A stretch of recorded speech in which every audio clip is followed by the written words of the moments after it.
right, so we've talked a ton about Ashton Jeanty on the show, and a brilliant reporter, I forget his name, I think it starts with a Carm and ends with an An, asked Ryan Poles about, the board being open now that you've done all the signings. Right. And that was a great question by you, Super Carm. smart guy. Really, really, really, really deep thoughts, and you got it out of him. But yes, he said it is open, and so I think a lot of people are drawing lines to, maybe they will take the running back. Right. And whether they should or they shouldn't, I don't want to have that conversation with you right now. I want to try to read the tea leaves.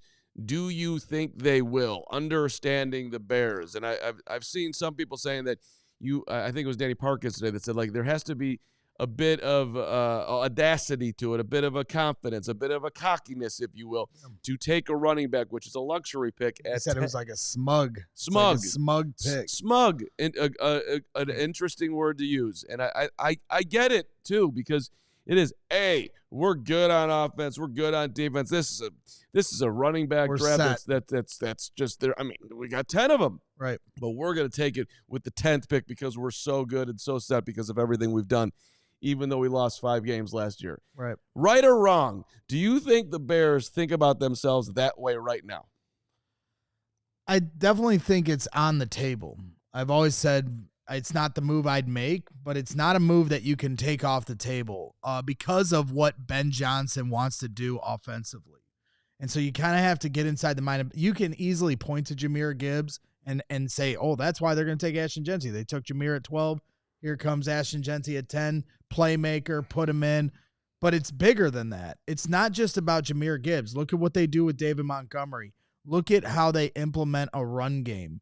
And so when you're coming in as a first-year play caller, first-year offense for Ben Johnson, what better guy to have than a 3-down back, a 4-down back, because Ben Johnson likes to go for it on 4th down too, and a playmaker like Ashton Jeanty, and think how much pressure he now takes off of the passing game, which is going to take time to develop with, the routes being run at the right depth and your quarterbacking your receivers and your play caller, the quarterback seeing it through the play caller's eyes. There's so many variables going into play. This is a deep running back draft, but Ashton Jeanty is the best running back within it. And if he falls to 10, and that's the big question, Steven, because when we look at this, there's some different odds going around, and that's where it kind of opens our eyes. And so to share this with you guys, Ashton Jeanty, with odds going around certain places, he's right now the odds-on favorite for the Bears to draft him at plus 130. The Raiders at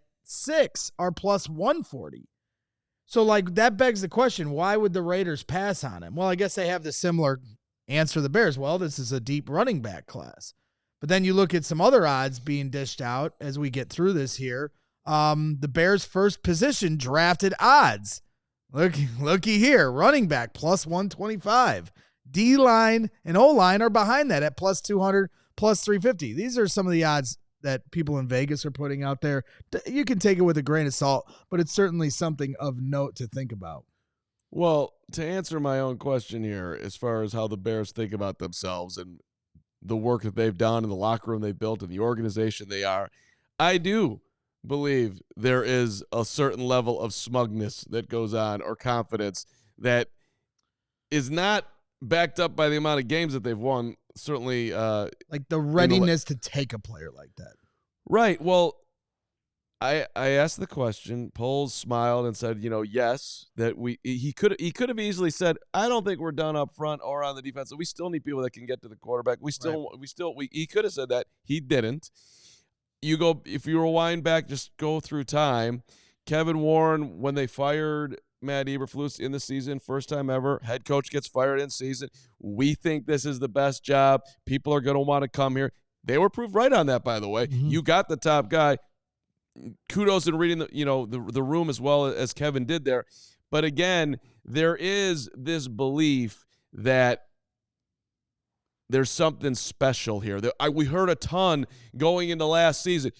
There's nobody that we're cutting right now that doesn't see this great locker room that we have, and everybody wants to be a part of it, and we have so much depth on the offensive line. was completely smug. The offensive line fell apart in 5 seconds. Right. The locker room, everybody talked about at the end of the year, we need leaders in here. Like, completely not aware of actually what was happening. So I do think there's a very good chance that they could look at this and be like, we are good. Look at who we've signed. Dian Odangbo is my guy. I don't need to prioritize somebody else that can get to the quarterback. And yes, indeed, we are in a position where we can take who we think is the next Jahmyr Gibbs, like you had in Detroit and Ashton Jeanty. So if I'm betting right now, I am betting with the betting markets, and I do think they'll do it. Well, I mean, you look to last year. I mean, where's their offensive line ready to draft a guy like Rome Odunze at 9? I still like that Rome is here. I'm glad they drafted him. But I always will understand the argument people made, like draft an O-lineman at 9. Drafting like Corey Wooden still wants to kill me over it. Like, how do you draft Rome Odunze when you still have to bolster your trenches? So be it. They took best player available. I'm happy Rome Odunze is on the team. I think he's going to have a big year this year. But that's to your point. Even last year, they passed at almost the exact same spot of a trenches guy to take a skill guy. But this year's different. You have Ben Johnson here, who's implementing his opinion on how to build this team, and to your point of the smugness of we have the best of this and that, we talked about it before the show. Well, they said, hey, we have the best place for a top-line head coach to come here. Well, they proved it. Ben Johnson came here for $13 million a year. He did. They've built a pretty impressive coaching staff. They still got a lot of work to do to prove that it's a great coaching staff, but we're on the right track. They acknowledged their faults of their roster personnel with the trenches and went after the trenches. So I think the trust meter is starting to come back to the fray where there was no trust to end last season. That being said, I mean, I see a guy in our chat, Gucci Finesse. He's like, well, the trenches are set. They've already built them. Like, so I don't agree with that. And the one thing I'll point to try to give you guys an example of this is I was talking with some friends in my world famous Twitter spaces with some of my buddies, and we were talking about this. Go look at the 2017 NFL draft and look at how it played out for a few teams. I'm going to walk you through this. Obviously, the Chicago Bears took Mitchell Trubisky, and nobody will ever forget that or forgive them for that. But the Carolina Panthers took Christian McCaffrey at 8, right? And you look at the Saints, they're in the same division. Later down in the first round, they take an offensive tackle out of Wisconsin, Ryan Ramczyk. Well, guess who they got in the third round? Alvin Kamara. And so, guess what? That worked out pretty well for the Saints to wait on skill guy, get your trenches guy in the first round, find your running back of the future in the third round. Alvin Kamara has been just as dynamic. Christian McCaffrey obviously is a great running back.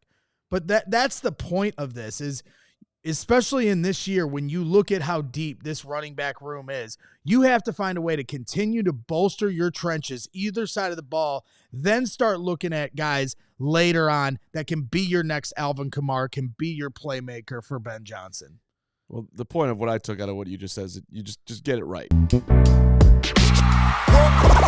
all silly like the mayor.